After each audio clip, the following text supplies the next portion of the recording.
अस्सलाम वालेकुम। अच्छा जी, यहाँ से गुज़र रहा था और ये सामने हमारा ना एक ट्यूबवेल लगा हुआ है बिजली वाला। तो ये बहुत पुराना लगा हुआ है और इसके जो खंभे आ रहे हैं वो मेरे खेत में आ रहे हैं। यानी कि ये किसी और का ट्यूबवेल है, लेकिन जो लाइन आ रही है बिजली की वो मेरे जो है ना खेत से आ रही है। वो सामने आप देखें ना, वहाँ पे एक खंभा लगा हुआ है और यहाँ से फिर आगे भी गई हुई है, वो सामने देखें। तो बिजली का जो निज़ाम है ना हमारे पास, तो वो काफ़ी मिकदार में जो है ना वो जो बिजली का निज़ाम है वो बड़ा ज़बरदस्त है हमारी तरफ। तो ये देखें ना, एक लाइन उस तरफ भी जा रही है, वो सामने आप देखें। तो ये जाल बिछ गया है लाइनों का हमारी तरफ। सबसे पहले ये लाइन डली थी, मुझे याद है बहुत पहले की बात है, आज से 12-15 साल पहले की बात है कि ये लाइन जो है ना बहुत पहले से डली है। और मैं आपको करीब से जाकर दिखाता हूँ कुछ जगह भी। तो ये जो खेत है ना मेरा, ये वो जो सामने आपको नज़र आ रहा है, सड़क नज़र आ रही है, तो सड़क से मैंने तकरीबन इसको ना 1 फुट गहरा करवाया था उस वक्त। तो वो सामने आप देखें तो सामने आपको चिमनी नज़र आ रही होगी, दरख्तों के पीछे आप देखें धुआं भी उसमें से आ रहा है। ठीक है, ये नया जब भट्टा यहाँ पे लगाया गया था ना, तो उस वक्त ये जो करीब के जो खेत पड़ते थे वो हमारे पड़ते थे। ये जो सामने आपको नज़र आ रहा है ये वाले, ये हमारे पूरी बरादरी के मुश्तरका खेत है। यानी कि किसी के 2 एकड़ है, किसी के 1.5 एकड़ है, इस तरह हमारे ना खेत थे। तो उस वक्त फिर हमने सबसे पहले मेरे रिश्तेदारों ने खेत दिए थे। तो उस वक्त जो है ना ट्राली सिस्टम नहीं होता था, उस वक्त ये होता था कि वहाँ पर मज़दूर जो है ना उसी खेत में जाकर वो ईंटें बनाते थे और उसी से मिट्टी निकालते थे। तो ये फिर उस साइड पे फिर एक गाँव है, वो सामने आपको नज़र आ रहा होगा, फिर वो गाँव था, उससे मिट्टी निकाली गई। ये आज से मैं 15 साल पहले की मैं बात कर रहा हूँ।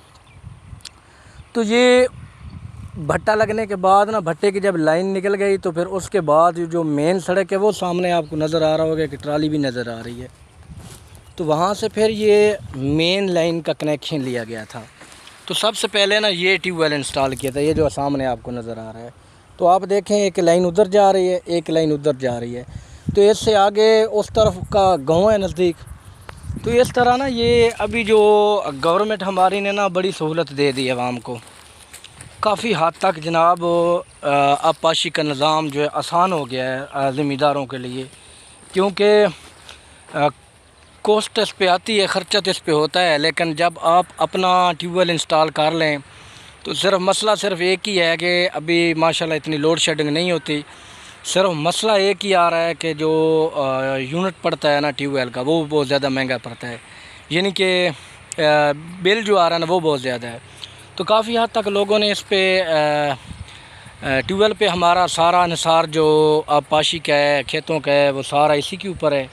क्योंकि हमारे पास नहरी निज़ाम है, नहरी पानी, लेकिन पीछे नाले बंद हो गए हैं। नहरी पानी जो है ना वो बड़ा अरसा हो गया है कि नहीं आता अब हमारी तरफ। तो कोई एफर्ट भी नहीं कर रहा कि उसको दोबारा बहाल किया जाए। तो कुछ पानी की कमी की वजह से होगा। तो ये जो सिस्टम है ना, इसने ज़मींदारों को काफ़ी हद तक इसकी मदद की है। बाकी ये मैं आया था यहाँ पर, ये दरख्त जो आप देख रहे हैं, ये दरख्त हमारे इलाके की पैदावार नहीं है, लेकिन काफ़ी हद तक इनमें ग्रोथ पकड़ी है। यानी कि मेरे ज़हन मुताबिक जो हमारे इलाके में जो दरख्त होते थे वो शीशम हो गया, कीकर हो गया, तूत, इस तरह का जो दरख्त है वो बहुत ज़्यादा करामत था, बचपन से हम देख रहे हैं। तो ये जो दरख्त हैं ये लैया बकर वाली साइड पे मैंने देखे हैं, वहाँ पर बहुत ज़्यादा जल्दी ये नशोनुमा पाते हैं और बड़ी तादाद में ये होते हैं। तो आप इसका कोई बीज नहीं होता, आपने इसको लगाने का तरीका ये है कि आप इसकी जो कलम तराशते हैं, कलम तराश कर इसको लगाना पड़ता है, तो ये ख़ुद ब खुद हो जाता है।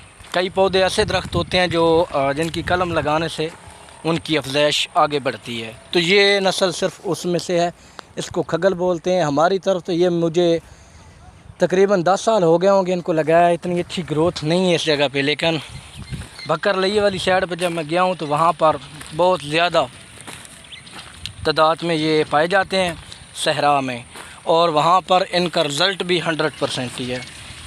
तो बाकी ये खेत देख लें, अभी इसका जो वट है ये देखें और ये देखें। इस बार मैं फिर कोशिश कर रहा हूँ कि इसको 1 फुट और इसको जो है ना इससे मिट्टी निकाल लूँ, क्योंकि मुझे पानी लगाने में मसला होता है। देखें दोनों में कितना डिफरेंस है, फ़र्क है। तो ये सामने जो खंबा लगा हुआ है ना, तो उसका जो हिस्सा है वो मैं आपको दिखा सकता हूँ कि वो जो हिस्सा है वो मिट्टी का, तो वो इर्द गिर्द से सारी मिट्टी निकल गई थी। इसको जब भट्टे वालों ने मिट्टी निकाली थी तो जिधर खंबा लगा हुआ था वो जगह वहाँ पर छोड़ दी थी। ये आपको ना नज़र आ रहा होगा, वो सामने देखें, तो वो उसकी पहली सतह थी, हमवार सतह वो थी। बाकी बरसीन है, आखिरी स्टेज में है, गुजारा है। घास की अभी कमी आना शुरू हो गई। पीछे आपको नज़र आ रहा है ये जो इसका पीछे वाला बच्चा है वो बड़ी मुश्किल होगा, मेरे ख्याल में तो वो अभी ना होने के बराबर है। तो बाकी चलते हैं, आपको ना एक बहुत पुरानी यादगार चीज़ दिखाते हैं जो हमारे दौर में बड़ी काफ़ी अरसे से हम देखते चले आ रहे हैं। ये मैं पहुंच गया हूं, ये आपको जो है ना दीवार सी नज़र आ रही होगी, सतह। तो ये खेत ना गहरे हुए हैं, ये आपको नज़र आ रहा होगा, ये देखें, और ये सतह देख लें। तो इस वक्त मैं आ गया हूँ जी कब्रिस्तान में। तो असल में मैं आपको यही दिखाने वाला हूँ कि ये मैं बहुत छोटा था जब ये कब्रिस्तान में देख रहा हूँ। तो इसमें इतनी कब्रें थीं, अभी तो ना होने के बराबर हैं। काफ़ी कब्रें जो है ना वो ख़त्म हो गई हैं, ये आप देखें। और वो सामने आपको ना झंडा सा लाल नज़र आ रहा होगा और उसमें झूला लगा हुआ है, और सामने आपको नज़र है, देखें तो दरबार है। तो कब्रिस्तान ये बहुत पुराना कब्रिस्तान है और इसमें बहुत बड़े बड़े दरख्त हुआ करते थे, और ये कब्रिस्तान बहुत ही पुराना है और इसमें कई अल्लाह के नेक बंदे दफन हैं। और ये कब्रिस्तान मैं काफ़ी देर से देख रहा हूँ। मैं यहाँ पर भेड़ बकरियाँ भी आते थे, हम चराते थे, और इसमें जो ज़्यादा का दरख्त होते हैं वो इसको खगल बोलते हैं, इसको ये वाला दरख्त ज़्यादा होता है कब्रिस्तान के अंदर।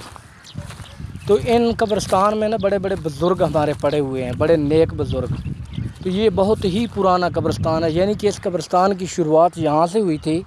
और ये कब्रिस्तान इतना पुराना है कि जितने आसपास के गांव हैं ना, दूर दूर तक उनके जो भी ख़ानदान से अहले खाना से कोई वफ़ात पाता था तो उनको यहीं पर दफन किया जाता था। तो ये यहाँ से रोड जो है तकरीबन 1.5 एकड़ उधर है, और इस तरह इसकी लंबाई चौड़ाई आप देखें तो ये काफ़ी दूर तक फैला हुआ है, ये आप देख सकते हो। तो इसमें बड़े बड़े दरख्त हुआ करते थे। अभी तो इसमें सिर्फ जंड के दरख्त हैं, जाल हैं, यानी कि जाल का दरख्त हम कहते हैं, वो ज़्यादा तादाद में है। और इसमें ये सकरोड़ भी देख लें, और इसकी जो सतह है ना वो देख लें, इसको ऊँचा नहीं किया गया था बल्कि वो खेत गहरे हो गए भट्टा लगने की वजह से। बाकी ये अपनी जगह पे है। तो इसमें आपको बहुत सी जगह खाली नज़र आ रही होगी, ये आपको कब्रें भी नज़र आ रही होंगी, ये छोटी छोटी कब्रें।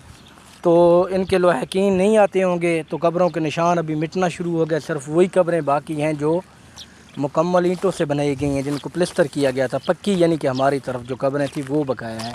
उस तरफ आप देखें तो उसके अंदर आपको टोटली, उस तरफ आप जाएंगे तो सारी आपको जितनी भी कब्रें हैं ना वो पक्की नज़र आएंगी। तो आप मेरी बैक में देख सकते हैं, ये काफ़ी दूर तक फैला हुआ इलाका है और बहुत ही बड़ा कब्रिस्तान है। मेरे ख़्याल में मेरे इस इलाका में इससे बड़ा कब्रिस्तान नहीं है, बहुत ज़्यादा तादाद में है। और ये जिस जगह पर मैं खड़ा हूँ, इस जगह पर तो जो बहुत से गांव जो है ना उनके रिश्तेदार यहाँ पर दफन है। पहले यही कब्रिस्तान, इसको शहीदों का कब्रिस्तान कहते हैं। और वो जो पीछे आपको जाल नज़र आ रही है वो सामने, तो वहाँ पर हमारे शहीद दफन है, यानी कि वो शहीद हैं, इसलिए हम इनको शहीदों का कब्रिस्तान कहते हैं। और दूसरा वो जो आपको झूले नज़र आ रहे हैं, तो हर साल यहाँ पर जो हमारे बुज़ुर्ग हैं, जो अल्लाह के नेक बंदे, उनके मज़ार हैं और उन पे सालाना उर्स होता है और बहुत ज़्यादा तादाद में होता है। तो वो झूले लगे हुए हैं, उसका काम भी शुरू है। मेला जिसको हम बोलते हैं कि मेला लगा हुआ है, तो मेलों का एहतमाम भी होता है। आपको पता है हमारे यहाँ कब्रिस्तानों में जो बुज़ुर्गों के दरबार होते हैं उन पे बहुत ज़्यादा ये मेले लगते हैं।